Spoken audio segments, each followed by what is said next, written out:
চিরুনির উপর সূরা ফাতিহা 3 বার করে ফু দিলে কি হয় জানলে আপনি অবাক হবেন।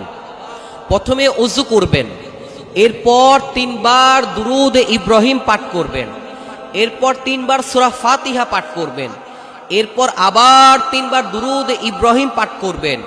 এরপর আপনি চিরুনির মধ্যে ফু দিবেন, চিরুনির মধ্যে ফু দিয়ে বিসমিল্লাহ বলে ওই চিরুনি দিয়ে মাথা আঁচড়াবেন।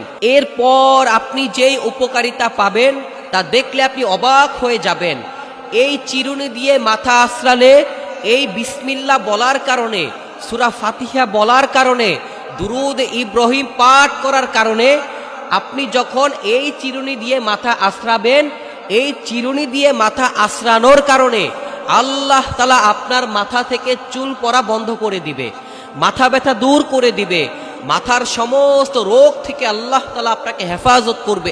এক কথায় মাথার যত প্রবলেম আছে, মাইগ্রেনের ব্যথা, মাথা ব্যথা, আমাদের বোনদের মাথা থেকে চুল পড়ে, মাথার বিভিন্ন প্রবলেম হয়, এই বিসমিল্লাহ বলে দুরূদ পড়ার কারণে, সূরা ফাতিহা পড়ার কারণে আল্লাহ তাআলা আপনাকে এই সমস্ত রোগ থেকে, বালা মুসিবত থেকে, মাইগ্রেনের ব্যথা, মাথা ব্যথা থেকে আল্লাহ তাআলা আপনাকে হেফাজত করবে।